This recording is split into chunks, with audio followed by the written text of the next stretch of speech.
जसं आपण बघितलं की पूर्ण महाराष्ट्र मान्सूनने 23 जूनला कव्हर केला होता आणि त्यानंतर मान्सूनचा जो विंड्स आहेत किंवा मान्सूनचे वारे आहेत ते थोडे कमकुवत झालेले आपल्याला दिसून आले आणि महाराष्ट्रातील बहुतांश ठिकाणी परत पाऊस कमी होताना आपल्याला दिसला.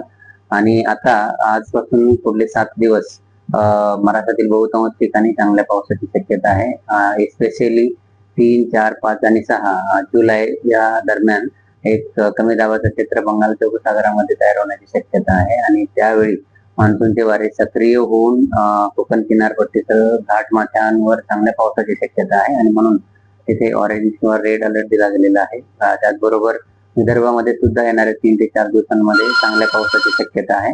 तर त्या ठिकाणी पाऊस जो आहे तो त्या पावसासाठी ऑरेंज अलर्ट दिला गेलेला आहे आणि इतर ठिकाणी येलो अलर्ट आहे. तो आपण असं म्हणू शकतो की 3 ते 6 जुलैच्या दरम्यान महाराष्ट्रातील बऱ्याच ठिकाणी किंवा सर्वदूर पावसाची शक्यता आहे. आता जून आपलं जर चारही सब डिव्हिजनचं जर आपण बघितलं तर यावर्षी नक्कीच पाऊस कमी झालेला आहे सरासरीच्या. आणि आपण जर प्रत्येक सब डिव्हिजन जर बघितली तर कोकण आणि गोवामध्ये जून मधली जी तूट आहे पावसातली ती 46% आहे. त्याचबरोबर मध्य महाराष्ट्रामध्ये 56% आहे.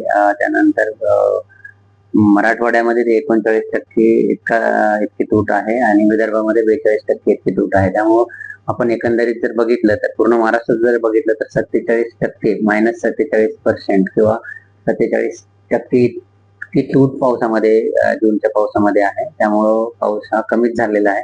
येणाऱ्या दिवसांमध्ये पावसाची शक्यता आहे.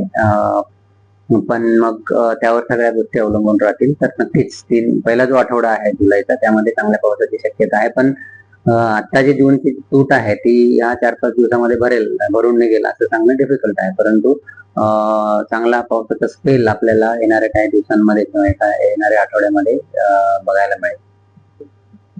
यावेळी नक्कीच पावसाची शक्यता चांगली आहे. तर त्यावर ते आपल्या शेतीचं नियोजन करू शकतात बेस्ड ऑन या पावसाच्या येणाऱ्या स्पेलवर.